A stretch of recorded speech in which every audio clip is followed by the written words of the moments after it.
Hey everybody, this is Shirlene with Shirlscraftyworld.com, and today I'm coming to you a little differently. Soon I'm going to be starting, sorry for the dry lips, a series called the B.E.D series. I'm not sure if it's going to be series or chronicle or journal, but it's basically going to cover my journey through stage 3 thyroid cancer, um, which showed up while I was studying for my PhD, and my journey through being disabled, and um, where my life is going now. So, the reason I wanted to share this with you is because I believe there are other educated disabled people out there, and ways that we can think about having a life and providing for ourselves, despite our challenges and despite what we may endure along the way. Um, I developed spinal stenosis after the cancer treatment, and so I'm on a walker. Um, Now my knees are acting up, and I'm having to lose at least a minimum of 100 pounds before they do any surgery. Sorry, my heater's being loud. It's a rainy day here in Connecticut. So I have a journey ahead of me, and I figured I would take you along with me because I know a few people deal with chronic pain or challenges, and you don't have to give up. You can still have a life. So I will be sharing those on Wednesdays with you, probably starting Wednesday, May 2nd. So I just wanted to give you a heads up. That will be my Wednesday upload is my B.E.D series. And yes, I am in bed right now. You see my pillow behind me. It's a bad back day. That's, when I get up and I'm singing, it's a bad back day for us. It's a bad back day for us. Yeah, today's a bad back day because I have nerve pain 24 hours a day for the last 3 years. Actually, today is my 3-year anniversary. I fell on April 25th. Actually, my legs stopped. They were too weak to hold me up anymore. Um, and I fell coming home from a scrapbook retreat, actually. And the lady panicked, and I told her, we tried to get me up. I couldn't get up. So I sent her next door. Luckily, my neighbor next door works at a hospital, Yale Hospital here in Connecticut. And I also went to Yale Smilo Cancer Center for my cancer treatments. So he knew I had been there before, and um, he tried to get me up and couldn't get me up, and he said, we're going to have to call 911. So they did. 911 came, and they took me to the ER.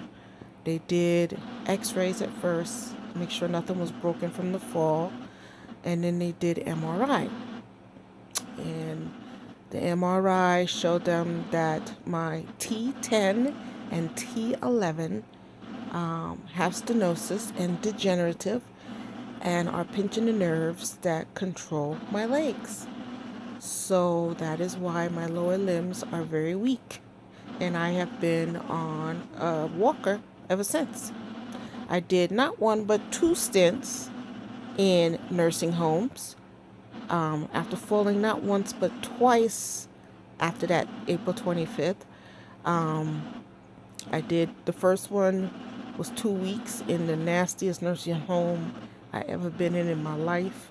The food was so bad that my husband literally had to bring me something to eat every day because their stuff was nasty. There was rust on the walls and rust on the bed. I mean, I only chose that place because it was close to home so that my husband could come visit me because I didn't know how long I was going to be there doing rehab. I couldn't get out of there fast enough. So I stayed in there 2 weeks. I came home and probably came home too soon because shortly after, about less than a week, I fell again. Ended up in the hospital again. And this time I picked out the top place for my rehab, which happened to be a little further from home, but they had a good reputation. So I got there. The place was clean.